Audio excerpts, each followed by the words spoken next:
Good morning, good evening, and good afternoon. Welcome back to this show. I'm your host, Tony Lontis, and this is Poetry in Motion with Sonee Singh. Now, before I introduce you to my gorgeous co-host, thank you for tuning in today. And if you're listening on LinkedIn, Facebook, YouTube, Twitch, and Twitter, and we're testing the live streaming system for Everyday Women's Network today. So if you happen to be listening on that channel, welcome and thank you for joining us. Just a reminder that if you miss any of our live shows with Sonee, you can find them on Tony TV's channel app on Roku, LG, and Samsung smart TVs across the globe. We encourage you to reach out to our gorgeous co-hosts who are available for all sorts of things, from speaking at your groups and attending any of your interest groups, particularly around poetry. Now, each week we do a welcome to country because we're in Australia, and this is particularly important because Sonee has just landed in Australia today. So please forgive her if she's a little weary. It's a long way from the US to Australia, but she's in Australia for a little while and we're so glad to have her. Now, our welcome to country goes like this. I want to respectfully acknowledge the people of the Yugambeh language region, the Gold Coast, Queensland, Australia, the traditional owners on the land of which we meet and broadcast. I want to pay my respects to the elders past and present and all the Aboriginal and Islander peoples here listening and watching today. Now, this is the second show in our series, and it's a 6-series show package, and each week we talk to Sonee about her wonderful journey in writing, and particularly writing poetry, as her first 3 books have been around poetry. But before I introduce Sonee onto the show today, I want to tell you and remind you a little bit about this beautiful woman. Sonee Singh is a cross-cultural seeker of deep knowing. She writes stories of self-discovery to encourage people to accept themselves for who they are and live life on their own terms. Her tales of her characters' definitive moments She tells tales of her characters' definitive moments in their life's journey. The mystical and spiritual are integral in her storytelling, and as is her multicultural background. Sonee is of Indian descent, born in Mexico and raised in Colombia, whilst now residing in the USA and currently visiting Australia. When she's not traveling, reading and writing, she indulges in meditation, yoga and aromatherapy. She is a multi-degree holder of biology, management and hospitality, science of complementary medicine, and a doctorate in metaphysical sciences, which we're going to delve into a little bit today. She's worked in hospitality before practicing as a wellness coach. She's a certified integrative nutrition health coach, an international certified health coach, a Reiki master, registered aromatherapist, certified crystal energy guide, a certified advanced angel card master, and she is an intuitive. These certifications also feature in her writing. Sonee has 3 beautiful poetry books in her Soul Seeker collection, and they include Embody, Embrace, and Embolden. And she's published in 3 anthologies, including Blessing the Page, The Colours of Me, and The Wishing Stone. She has multiple articles published in the Elephant Journal, and her upcoming novel, Lonely Dove, is about to be released soon, hence her visit to Australia, among other things. I encourage you today to jump onto her website, Sonee Singh, SONEESINGH.com, and check out all the information about Sonee. She is an amazing human being. Welcome back to the show, Sonee, and welcome to Australia. Well, thank you for having me, and it is such a pleasure to actually be in the same continent as you. I am really hoping that at some stage in Sony's visit, we'll actually get to physically hug again, because it's been a few months now. Sony, can you tell everyone what the purpose of the visit to Australia is? I've got some exciting There, things coming up for you. yeah, there are. I have a couple of events regarding particularly my poetry books. I do have the launch, as you said, of Lonely Dove coming Mm. up. That's my debut novel, and that's Mm. coming up in 2 weeks. And so there's also something surrounding that I will be attending in Melbourne. And as you know, my publisher for my poetry books, she's Yes. Karen McDermott. She's out in Perth, so I'm going to be spending some time with her over So there. that's Uh, completely the opposite side of the country. So Sony's on the yes. eastern side of the country now, and she's going to transverse and hop on over to the western side, which is kind of a big flight again, but not as big as the one you've just taken. How many hours was it this time, Sony? Well, the flight, so I flew through LA, and the flight from LA Yes. to Sydney was about 14 and a half hours. Yeah. And I landed this morning. So, yes, I may be just a little tired, but thankfully I got some sleep on the I'm flight. So, not I'm too so bad. glad you made it on the show today. It's really, really awesome. Now, this week, after last week, we got the audience to know a little bit more about you. And this week, we thought we'd have a little bit more of a deeper dive into the aspects of your spiritual life, which are incredibly important to you, as they are to me and many, many, many other listeners and watchers of the show today.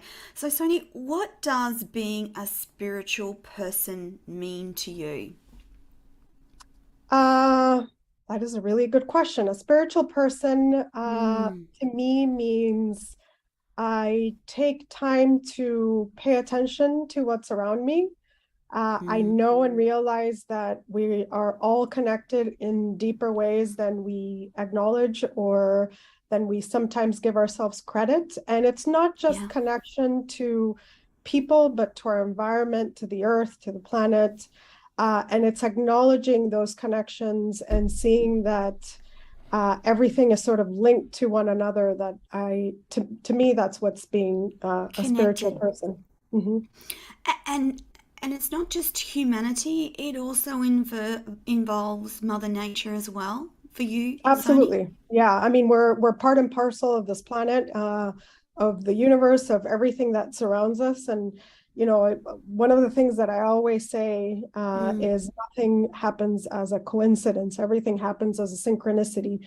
And that's because, even the fact that you land somewhere and everything runs smoothly and the traffic runs smoothly and you're able to get, for instance, me here to this place in this hotel and all went well, was beautiful kind of flow of synchronicity. That's the way that I view things. And I fantastic. think that's, it's no mistake. Nothing ever happens as a mistake. Agreed, agreed. Um, I see spirituality as quite different from religion. Do you think that they're different as well, Sony? I do think that they're different, although I think the basis of all religion is spirituality. And the more that you study Yeah. religion, the more you realize that in the heart of it all, we're all sort of saying the same things. Mm-hmm. Love is the essence of everything. And it's not Mm. necessarily, romantic love or familial love, but just love in No. general, that Yeah. feeling that you have to extend out to others. I think that the challenge sometimes with religion is when people then start using that as an interpretation, to Uh-huh. use that to kind of differentiate ourselves and separate ourselves, which is rather, I think, the opposite of what religion is meant to do. But people sort of take their own interpretations, and that not always causes a positive outcome. Whereas I think spirituality is more embracing, more open Yes. to just even people having different interpretations of what it means to be spiritual Mm. or of what a sign or symbol. It's very individual, and it acknowledges that, you know, our spirituality is guided by our own intuition. And it can actually and is actually very unique to people.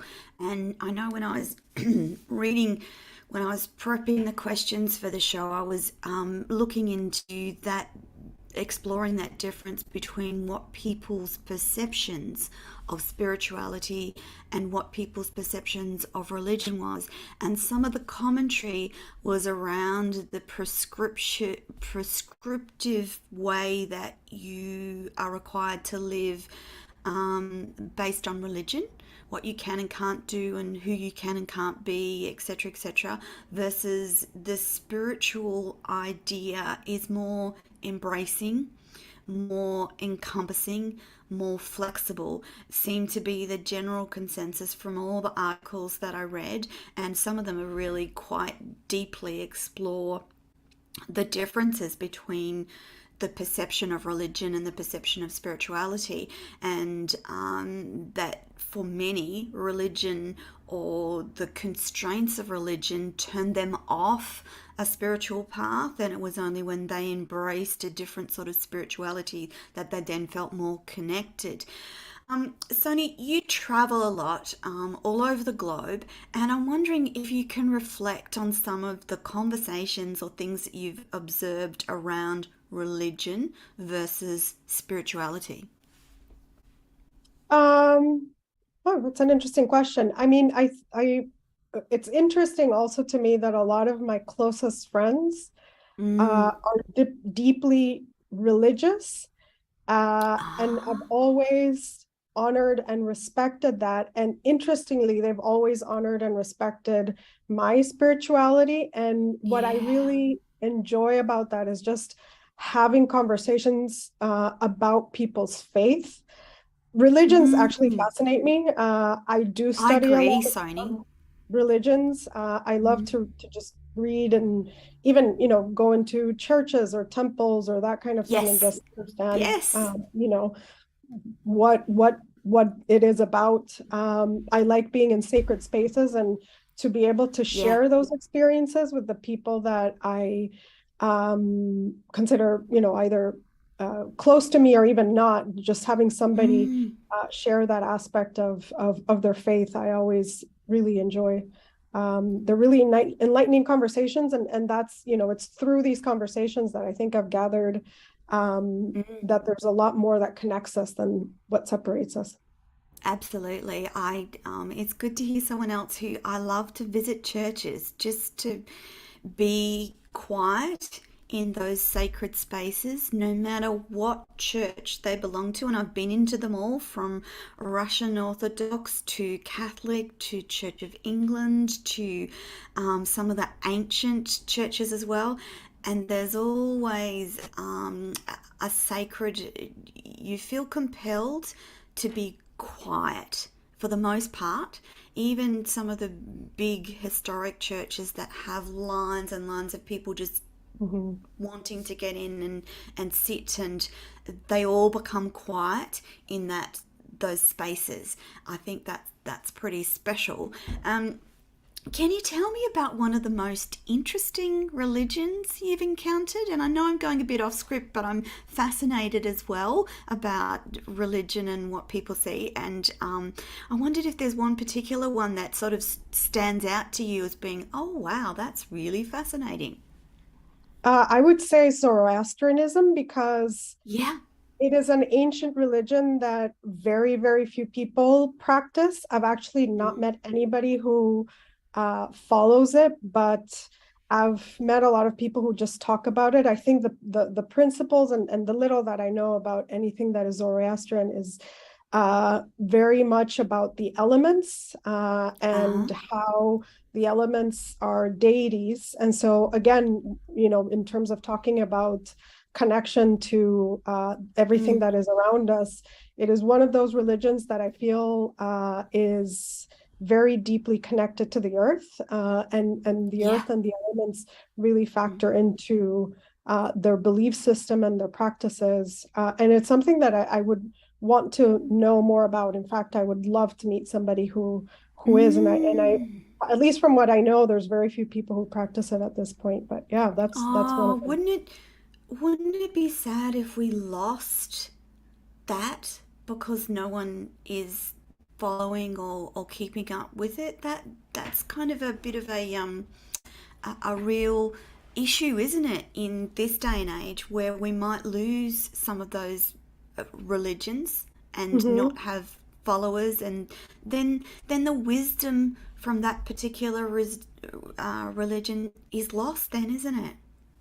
It is, but in a way, I feel that despite how many, I mean, even if it's lost, I think that the wisdom, because it exists in other faiths, Written still down. somehow carries on.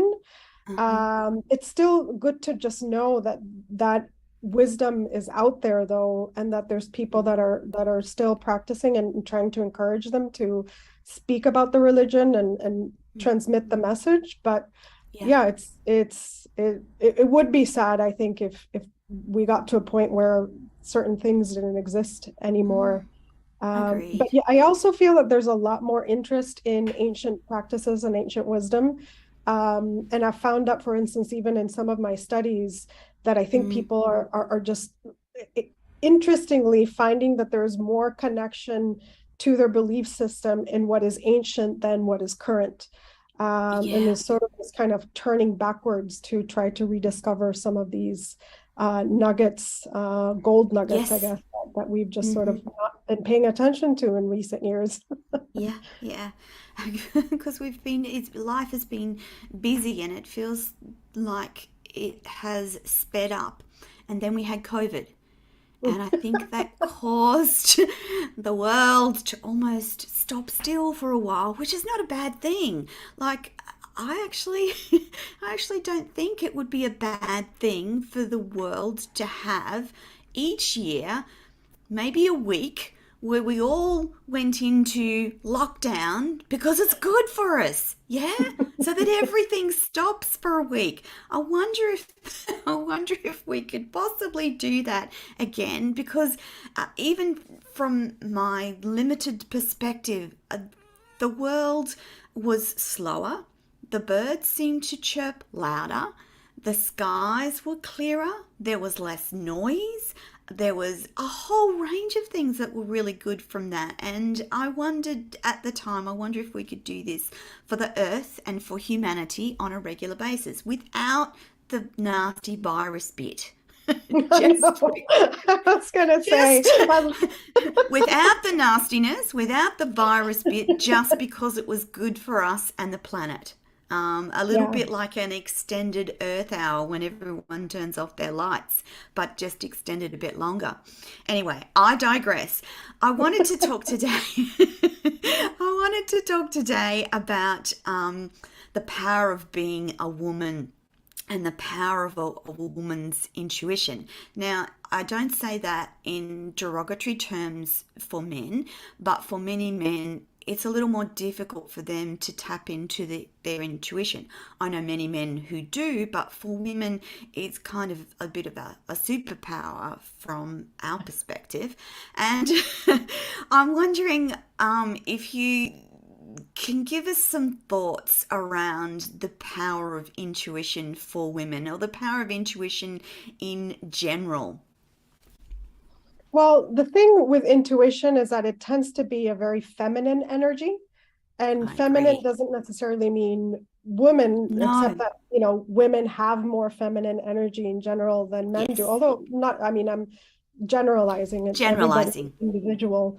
The masculine energy tends to be more practical, it tends to be more, in fact, kind of set in the earth, whereas the feminine energy tends to be more sort of guided by what's Ethereal. above. So it's Yes. funny because the two work Spiritual.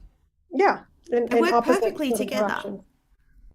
And the thing with that is that because women tend to be more comfortable with accessing the feminine energy, Mm. uh, that's where the intuition really rises. That's where the connection to everything that's around us the cosmos, the universe, people Yeah. around us, that's where that rises. And when we are able to tap into that, that's when we see real change. Mm. I mean, it's no secret that, historically women have been oppressed. And Mm. a lot of Agreed. that, I think, is that, there's this fear of the feminine energy because it's not grounded, right? It's not, Mm. it's not based on It's not logic or things that are, quantifiable often. yeah, or It's not practical or quantifiable. quantitative. It's very ethereal, Mm. and you can't really sometimes put your hands on it or Mm. make it tangible. And so that's why, it's been quieted down. But the more we allow ourselves, and this is both men and women, Agreed. the more we allow Mm. ourselves to connect to that feminine aspect, uh, in a way, the more guided we are, the more connected we are, the more Agreed. we're able to move forward in a positive fashion, Mm. that is usually less conflictive. And that's, part of kind of the change that, a lot of society is going through right now is, I and agree. one of the Yeah. things that, for instance, COVID allowed us to do, when you get quiet, when you're able You to start take that to, step back, you start paying attention to those other aspects, those intuitive aspects of who we are. because I was going to ask you, Sonny, if you felt comfortable describing how your intuition works for you, because I've had asked this question to a number of people, and it is different for everyone. For me, intuition is that deep, quiet voice of knowing that if I listen to and allowed to come forth outside of the noise of day to day life is very wise and takes you in the right direction. What's your experience, Sony, with your own intuition? How do you It, describe it? it's similar. I mean, the way that I try to explain it to others, and it's different for each person. It's, It that is. either voice or knowing or feeling, Mm. or even visions that you get Yep. that kind of show you where you need to go. And for instance, the best example that I come up with is, Mm. you meet somebody and you get this feeling of, maybe they're not for me, but you don't pay attention to it. And Yeah. so that's essentially Yes. your intuition coming through, but you ignore it or you Saying push it down. don't. Yeah. Yeah, Mm-hmm. yeah. And that's the other thing for we as women. We're often taught from an early age to push down those thoughts, which are like an early warning system in a lot of cases. And if we were able to get children to tap into their intuition from an early age, they would have a self-guided, system that says, no, that person's possibly not good, because it's about their energy, isn't it? Evil has an energy, good has an energy. And sometimes it's not necessarily that it's evil, it's just it's not good for you. Not And good for because you. two Correct. people have to come together, and two situations have to come together for there to be that flow and that Mm. synchronicity. And I think what happens is, as children, we do have that. We feel that Mm. actually even more. And when you observe children, they are very much Yes, guided by their feelings. They like something, they go for it. They don't like it, they you sort don't. of, they don't. Mm. Yeah. And that's the basis of intuition, is just, we eventually um, either squash it, or things happen where we start ignoring that voice and thinking, oh no, let the logic kind of guide Mm. you, which is not always the best choice. And that voice starts getting quieter and quieter. So even if it comes, you just Yes. ignore it and you move forward. But if you allow that to just flourish, It's very that powerful. is what the basis of spirituality is. It's allowing Hmm. yourself to connect with your intuition, to know, is this the right situation for me? Is it not? Mm. Should I move Is this the forward in right this? thing to Should I do? not? Mm. Exactly. And you sit with it, but we are so kind of guided by pros and cons. Think of it like, Mm. this is the negative bits and these are the positive bits, and which ones outweigh. And that is essentially the opposite of intuition.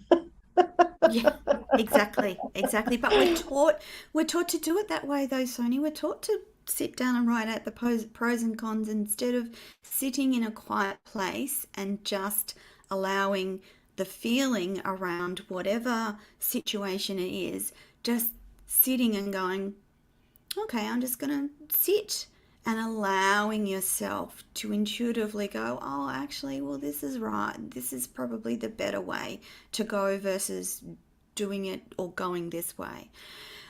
Sonny, from last week, we talked a little bit about the metaphysical, and I thought that this week I needed to clarify for the audience that metaphysics is actually a study around the nature of reality or the understanding of reality and includes abstract subjects and concepts such as knowing, intuition, etc., etc. Why do you think women are naturally drawn to metaphysical studies, for instance? It's because of that feminine energy. It is, isn't Because it? that feminine energy is what connects us to Hmm. metaphysics. It's kind of like beyond what we see that is practical. Reality, Yes. beyond hard bricks and mortar and those sorts of things. It's And that's it's the the essence of intuition. That's mm, the essence of that feminine energy. Not that masculine energy doesn't have it, no, they but do. it's when we tap into that we're kind of guided into the knowing that is not based on textbooks. It's the knowing that's Yeah, based on either experience or wisdom or just the energy that surrounds us.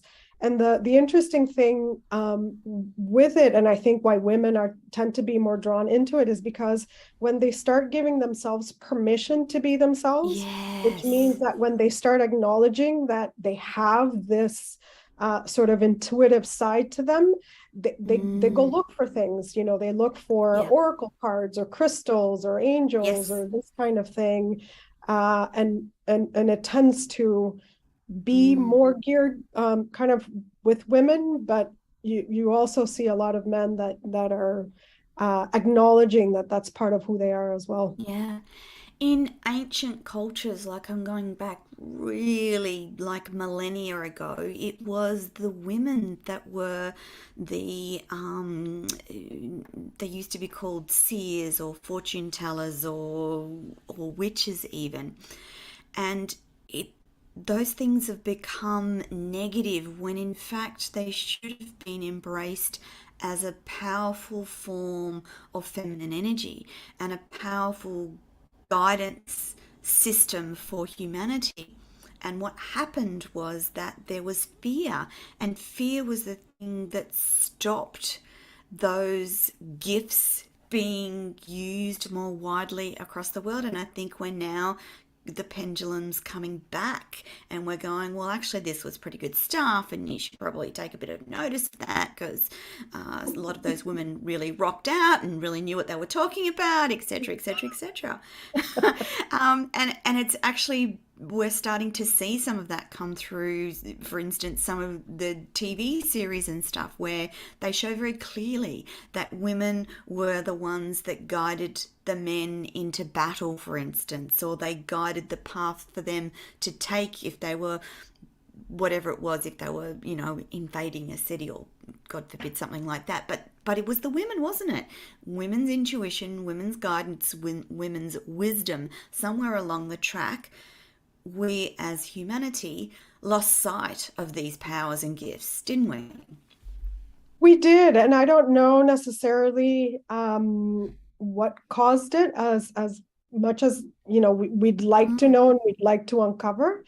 But I Yes, do believe that there's been a rediscovery of this with a lot of female empowerment, and I think the female empowerment mm, is based on us acknowledging that we have a lot of wisdom to we share, and do. that even though it was ancient times, but that still lives with us. That still lives with humanity. It's part and Agreed. parcel of who we are. And so the more we allow ourselves to open up to these gifts, And speak with those people like wise words. yes. Yes, exactly. Exactly. Speak those wise words. Yeah, and that's where I mean, I think that that's where we're headed. I mean, it's a slow I transition, but do. I do believe that, there's a what you may call an awakening, but maybe it's not an Yes. awakening, but it's a remembrance of who we are and Yes. the essence of who we are. And I also like to think of it as a rise in consciousness or a re-engagement with a higher level of consciousness that is not quantifiable and but is nevertheless real, and a great and wonderful part of being a human is that we can do some of these thoughts and this wisdom. That leads me to the next question, Sony, where I believe that women were the ancient storytellers, which is why there's so many women writing and telling stories. And they were often seen as the matriarchs who would pass on stories to their children and grandchildren. And again, we kind of lost track a little bit. And for a while across the history of humanity, it appeared that men were the writers of stories, but in fact, women were always writing and telling stories, but they just weren't given the credence, I guess, that men were. And I'm thinking in terms of, the kings that started writing the history of early European settlement or whatever it was.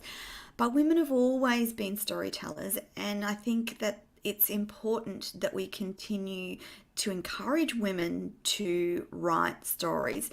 Now, I know in talking to you, Sony, that you incorporate the spiritual into the writing of your stories, and you feel that that's really a very important component of your storytelling. It is. In stories in particular, I have focused a lot on how it is that we open ourselves up to intuition. And Yeah. because there's so many paths to take, Mm-hmm. I go through different scenarios, different circumstances that would bring my protagonists, for instance, to Yeah. acknowledge that part of who they are and awaken to it in different ways. And sometimes, Mm. like say for instance, in Lonely Dove, my protagonist gets visions, and then she has to sort of Yeah. acknowledge that these visions are what are guiding her. But the story that I'm writing currently, it's a very different trajectory. To she gets Ah. very sort of drawn to crystals. That's kind Yep. of her journey. There's another short Mm. story that I've written that are the wisdom that you get from tarot cards, and I think it's also Yeah. important to acknowledge that because there are so many paths to spirituality. Yeah. A lot of times the basis of the story may be one of self-discovery, but the actual path that you take is different. Mm. And I like to acknowledge it. I'd like to acknowledge that, we all can Everyone. get to a point of connecting with our intuition in completely different ways. Yeah. And the other thing is too, it depends what happens when you first get a vision or intuitive thought, how you express that. And what happens when you express that to others? Because for some women, they're immediately told that they're crazy, you know?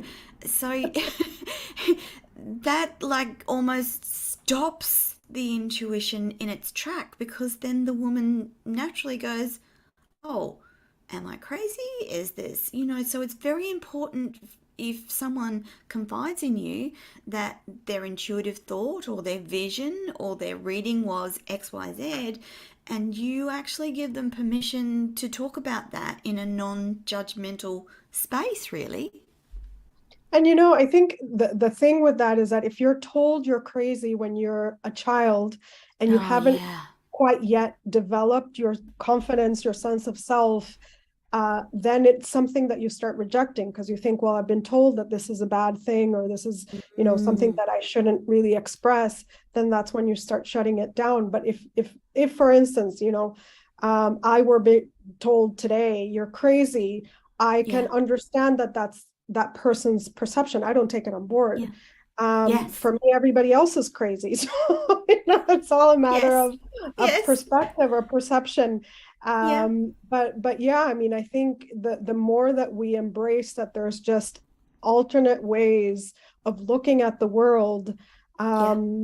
the And more, alternate we allow all of this to perspectives. flourish. Alternate perspectives, is that what you said? Yes, yes, Sonny. I just think that we need to be very careful before shutting down someone else's perspective as right, wrong, or indifferent, and particularly for children. And I never noticed it when my own children were growing up, but I'm very cognizant of it with my 6 year old's grandson and encourage him. And so he's got a wonderful mum who teaches him already how to ground. If he's angry or upset, go for a walk outside on the grass, take your shoes off, that sort of thing, so that he understands that those actions have great purpose, particularly for him if he's angry or sad or upset, in terms of calming his little life and allowing him the freedom to understand, well, every human being across the planet is going to experience anger. Mm-hmm. What you do with that anger and how that anger interacts with other people is really important. And it's very good that we have these conversations around better ways to deal with emotions like anger, because no matter how spiritual you are and no matter how connected you are, there will be moments where you feel very human feelings like anger, for instance, or Well, any of the other things that the humans thing with are feelings, though, is exposed that to. the feelings are how you connect with your intuition. And a Mm-hmm. lot of times, even though we see anger as a negative thing, it's also a path for us It if we can, allow it it, to and it to can be very understand ourselves positive. better. Yeah, but we tend to either shun it or push it down or call it negative. And it can be, if that anger then turns out into an aggression To towards someone something. else or even an aggression towards Correct. yourself. But Mm. if you're able to sort of sit with your emotion, allow it to come up, kind of Mm. sit back and say, well, what is this really telling me? Or why is it that I'm feeling angry? You process that and then you let it go. That's That's right. And then you let essentially it the go therapy. and then it's gone. And that's a very powerful way to deal with difficult emotions as a human being. Again, we don't always teach our children these ways in which to just, yep, you're angry. That's actually okay. Take yourself out of a situation or whatever it is and go, well, why am I angry? Start to like unpack it is a great word. Why am I Mm-hmm. angry?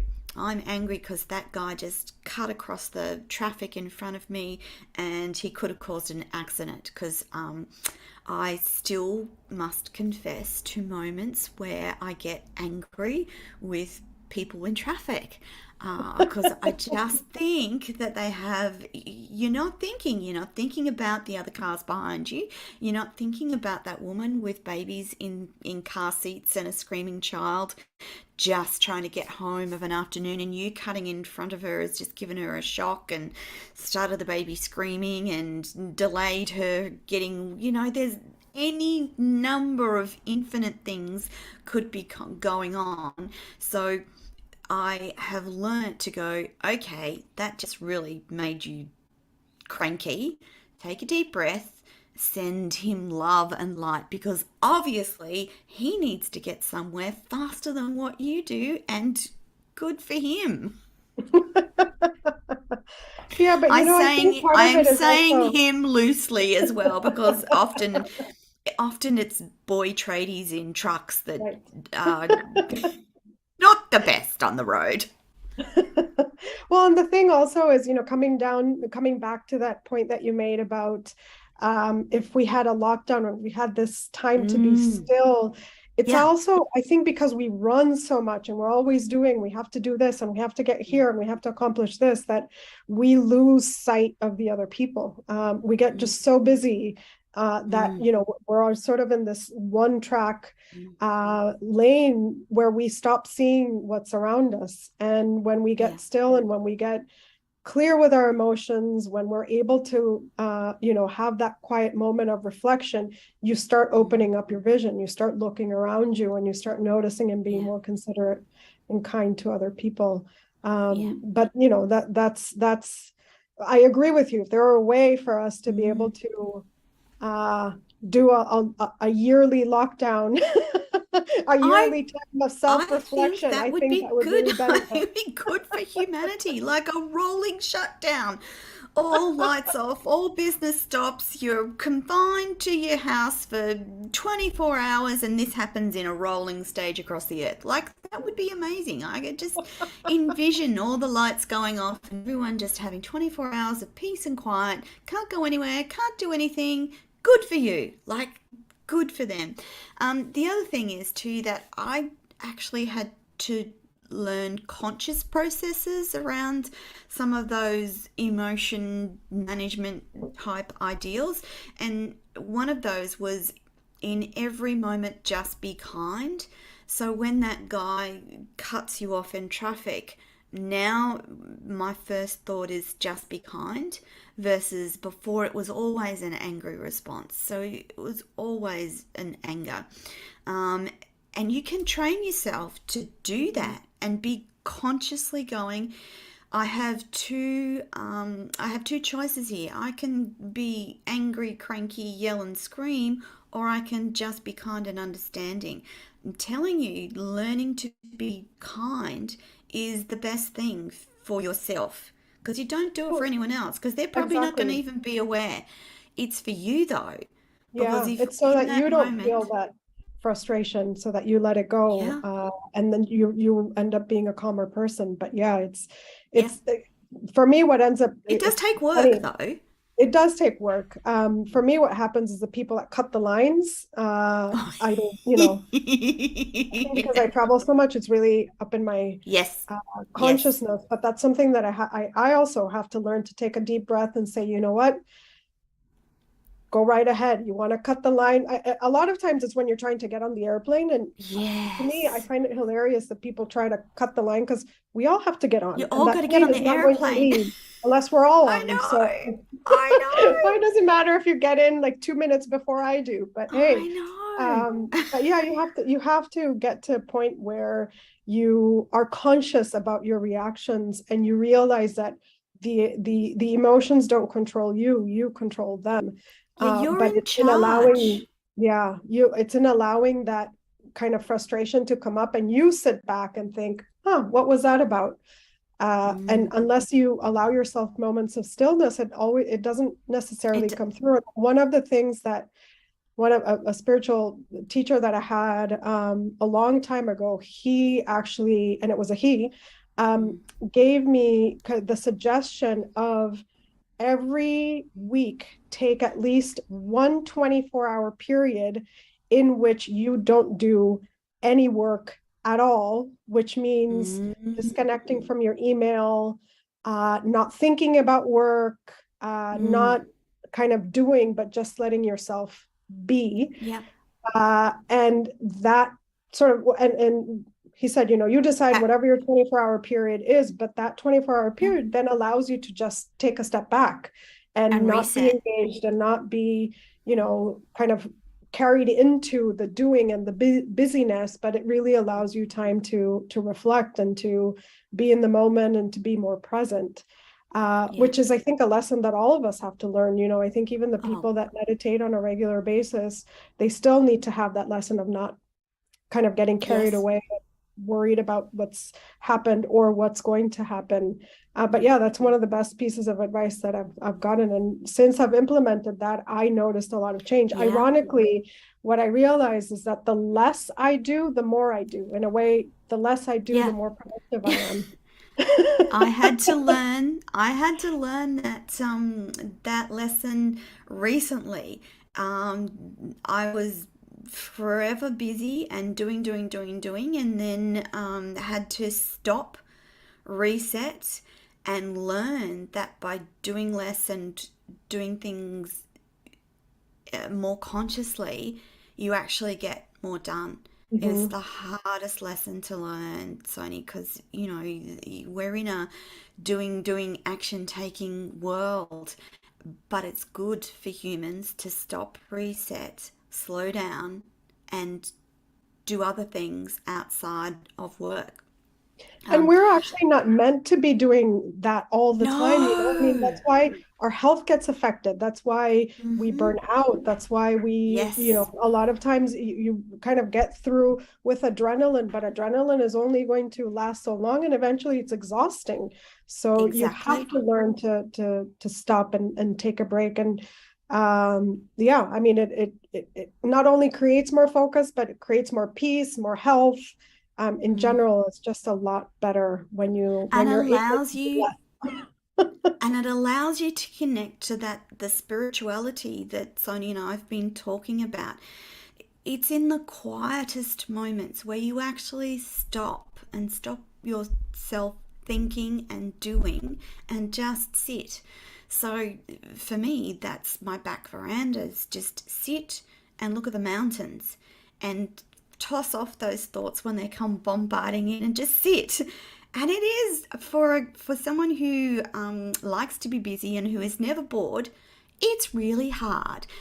And I remember reading how good boredom was for people because boredom allows you to daydream and think beyond what you would normally think.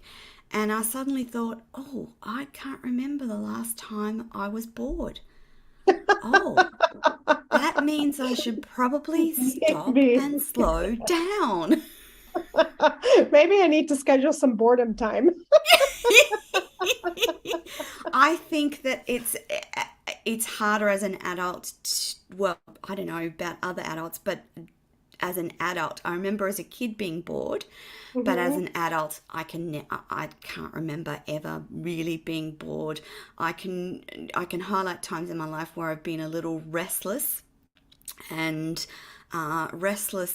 unguided or undisciplined. But again, that was when I wasn't tapping into spiritual practices or I wasn't meditating, which actually reminds me of something else I was going to bring up is about meditation and how good that is for your brain. And sometimes I've got a couple of little 2 minute and 5 minute meditations that are like my go to when I've only got 2 minutes or 5 minutes. But they're conversely, I've got some longer meditations up to, 8 hours and overnight where I can put it in my headphones and listen all night. Sony, what's your experience with the power of meditation and what it does for you and all that you want to achieve, particularly around your writing? Well, meditation for me, I mean, it's integral in my day to day. Mm. It's sort of part of my Yes. routine. I also, similar to you, when I Mm. have more time, I will listen to meditations. I'll sit down, Yeah. and it'll be a longer session. If I'm sort of on the go, I try to incorporate it into Yeah. my activities. Meditation could be really as you're brushing your teeth. And Yes. so, you've got those 2 minutes as you're brushing your teeth that nothing else is going on. And really, Mm-hmm. all you need to do is focus on brushing your teeth. And that in and of itself is a meditative process. Absolutely. I didn't Or in the realize shower. The that, showers for me are Sony. the best. I didn't realize that until like recently that you can actually have a meditative uh, um, around simple everyday things. Like Mhm, you said, the shower, where you free your mind of everything else except I have to wash my hair. I'm going to wash the front of mhm. my hair, I'm going to wash the back of my hair, I'm going to wash behind my ears, etc., etc. It That can is. be a meditative practice for you in that moment. It's about It clearing is. your mind, isn't it? And a lot of what I do in terms of meditation and part of kind of what opened me into writing is I do Mm, meditative writing, which yes. essentially means I will write nonstop until I fill a page. That when I have more time, it Of tends to be whatever pages. comes into your head, isn't Never it? comes because that's a Mm, good way to say I'm not judging. I'm mm, allowing things to come and I'm just putting them on a page and then I'm mm. releasing it. Yeah. And to me, that's a lot of how, That's how your especially poetry started, wasn't it, exactly, Sony? that's how it Yeah. came about. And, it was this kind of mental dump Yeah. that Which just is freed good for your me. brain. It is. You sleep better, you feel better, it relaxes you. Sometimes you process things that you don't even Mm. realize that you That are needed to going process on. it. Or, Mm. what we were talking about, emotions. I'm Yeah. feeling this way and this is what's happening and how can I Mhm. unpack this? And you end up Yeah. just doing it as, or at least that's what I do in writing. Mm. I don't always dictate what that's going to be. I just sort of let Yeah. it go. Yeah. And yeah, a lot of my writing has come through that process. Sometimes I get clarity on even, I mean, Yeah. poetry wise, that's how it happened, but I sometimes get even It, clarity on the novels and things that come up that I'm yes. like, oh, this would be a great thing to write, but The it comes up character's gonna go this through or that. gonna do this or gonna have this experience, Mhm. and yeah. And also, Sony, it's actually part and parcel of a lot of trauma recovery therapy is around writing until you can't write anymore. And if you fill up one page, that's fine. If you write one sentence, that's fine. If you write multiple pages, that's fine as well, because it is that process of clearing your mind of all the sentences and all the thoughts that are in there so that you have space to do, think, and process whatever it needs to be And I processed. think the good thing about that is, especially with writing, which is a form of expression, it's a form Yeah. of releasing what you're holding inside. Mm. You can do it without any sort of fear of judgment or criticism because you write It's it your out, you won't writing. show it to anybody. You can burn it if you wanted to. You can, That's shred it into another pieces and toss therapeutic. it. That's another And it therapeutic is, it is. sequence as well, is to write until you can't write anymore and then Yeah. burn it. And I always have a notebook. I carry one with me Mm. all the time. You can't Yeah. see that through there, but it's there. Um, I don't keep anything that I write. If I go through after I finish writing it, if I Yes. find something of use in there, for instance, if I've processed something about a novel or if I've written a poem, I Mm. keep that. Everything else I Yes. toss. And I find Ah, that to me, that's an immediate release. Like I've gotten it out and it's that's out. So awesome. it's part of my meditation, but it's also part of my own personal healing, Mm. my own self-reflection. And it's Mm. something that has really helped me in terms of tapping into my intuition. Circling back Yeah. to kind of the start of this Yes. conversation, Yes. that really helps because I am able to, in that moment, be present with what I'm feeling Mm. and also not carry the weight of it anymore. And the Oh less that yeah. you Carry carry the in a way, the weight. more that you're Mm. able to tap into that intuition. So it's actually reinforcing a letting go of things. And as Yes. humans, we can hang on to a lot of stuff that we just don't need to, like a lot of stuff. And women are very good at hanging on to things that should probably just be let that go, just let that go, let that go, let that go. Yes. And it helps in bigger things like forgiveness. A lot of Oh, times you yes. carry that Yep. feeling and you think that you're carrying it because somehow you're punishing the other person, but really you're Yeah. not, you're punishing yourself. Mm. And so the more you're able to release that, and the thing with forgiveness, for instance, and we're sort of getting off topic, but it's not about, excusing the other person's You behavior, don't but it's about you excuse the releasing the behavior. things that you're Mm. feeling so that you don't carry that weight with you. Yeah. Just you release it. It is a very powerful process to learn the steps of forgiveness. And once you learn them to consciously enact them in any moment in your life when you're feeling unforgivable feelings around a person, situation, or an event. And I'm going to agree with you, Sonny, that writing until you can't write anymore, particularly around forgiveness, and then getting rid of it or burning it is a huge relief and a huge weight off your shoulders because you do it for you. You don't do it for anything else other than your own peace of mind. And that's how we should all aim to be, living a life we love, doing what we're meant to do, and follow Sonee's example. She is doing absolutely what she's meant to do in the way that she's meant to do it. And I love that I get to talk to Sonee regularly, and particularly on these shows, because if ever there's someone that you should model their life to understand the power of things like intuition, forgiveness, spiritual practice, meditation, it's Sonee, because the work that she has produced is so beautiful, so wonderful, which leads me to, before we run completely out of time,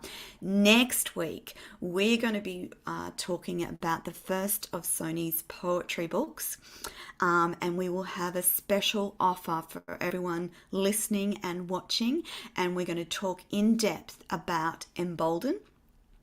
Oh, Embody. sorry, embody. I said it and I'm like, no, it's not embolden, it's embody.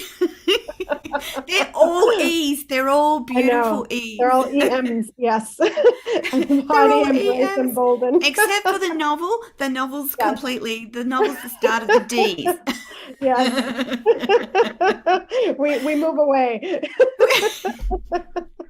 And there will be so many more novels, believe me. Sonee, it's delightful to chat to you again. I'm going to let you go now because we're completely out of time and you need to have some rest. I know you've Yes. got quite a wonderful schedule now that you've arrived in Australia, and the first part of that is to get some sleep. So Yes. please join us next week for another episode of Poetry in Motion with Sonee Singh. In the meantime, jump onto her website, soneesingh.com. You will find links to everything we've spoken about today in the notes for the program that you're watching right now. And for everyone who's joined us live, thank you so much. Don't forget to follow Sonee on socials, reach out on her website and connect and have a look and buy these beautiful poetry books. And shortly we'll be telling you about the novel. Sonee Singh, thank you so much Well, thank for you for having everyone. me. It's been an honor. Thank you, and bye for now. We'll see you all next week.